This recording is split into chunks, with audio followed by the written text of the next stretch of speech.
इन कांटों से बचने के लिए किसी की बात ना माने, ये जुमला तब्दील करो, किसी को रहनुमा ना बनाया।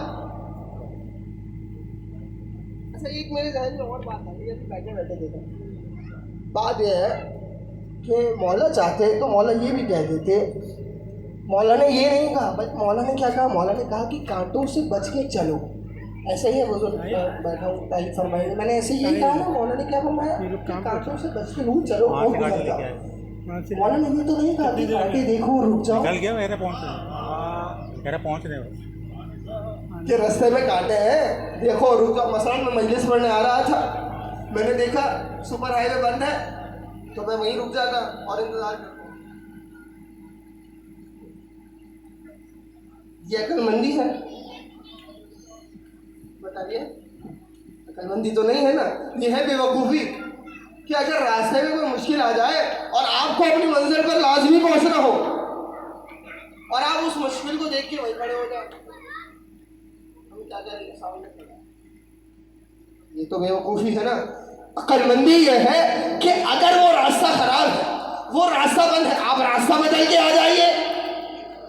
अगर आपको मंजिल तक पहुंचना है, इरादा किया हुआ है, मसलन मैंने इरादा किया था कि मुझे यहाँ ना है, तो किसी न किसी तरह पहुंचूंगा, चाहे रास्ते में कितनी मुश्किलात हो, चाहे कुछ भी हो, मुझे पहुंचना है अपनी मंजिल पे, क्योंकि मैंने इरादा किया हुआ है।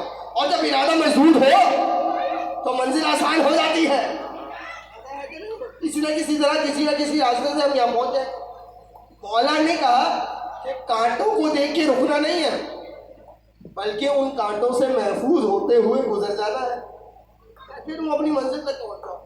और इसी में ही अक्लमंदी है।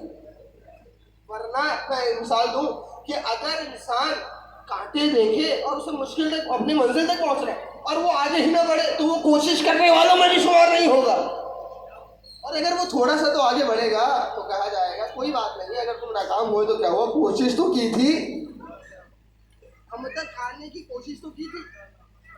अब बताइए, कोशिश करने वाला बेहतर है या वो बेहतर है जो हाथ में हाथ रख के बैठा है? कोशिश करने वाला बेहतर है ना उससे, या नहीं है ना? तो मौला भी यही चाहते हैं कि कोशिश किए जाओ, कोशिश करते रहोगे, हम तुम्हें खुद हाथ पकड़ के अपनी मंजिल तक पहुंचा देंगे। बस कोशिश किए जाओ, कोशिश किए जाओ। हम अपनी दुनियावी मुश्किलात में भी तो मौला को पुकारते हैं कि नहीं है? आप मुझे बताएं, ईमान से बताइए कि जब आप खड्डे में गिरने लगते हैं, खाने लगते हैं, तो आप फौरन क्या कहते हैं? बताइए क्या कहते हैं? सब कहते हैं कि नहीं? सब तो बोले।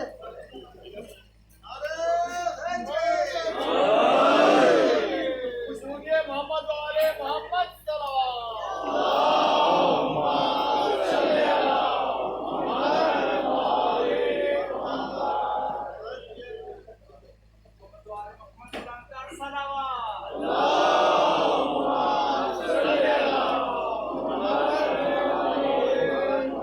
और तो नहीं हो रहे हैं वैसे भी वो गर्मी बहुत ज़्यादा है, शायद सर तो नहीं हो रहा है, आपको मेरी बात से परेशान तो नहीं है? परेशान तो नहीं है? मैं बात आगाज करूँ। कहा कि भाई आप जब गिरते हैं तो क्या कहते हैं? कोई चोट लगती है तो फौरन पुकारते हैं, और कोई कसम आ जाए या अली मदद, कोई परेशानी आ जाए या अली मदद, कोई मुसीबत आ जाए या अली मदद, हर वक्त अपने मौला को पुकारते हैं। क्यों पुकारते हैं? जानते हैं कि अगर मुश्किल होगी तो मुश्किल कुछ आ जाएगा। ऐसा ही है ना? जानते हैं ना कि जब मुश्किल होगी तो मुश्किल कुछ आ जाएगा, इसलिए अपने मौला को पुकारते हैं। गिरता है तो या अली कहता है, उठता है तो या अली कहता है, मुश्किल आती है तो या अली कहता है, परेशानी आती है तो या अली कहता है। लेकिन बेहतरीन मौका क्या है कि जब बंदा कहे अली मदद। बेहतरीन मौका, सबसे अहम मौका कौन सा है कि जब बंदा कहे अली मदद? बताइए, वक्त को कहता है अली मदद। परेशानी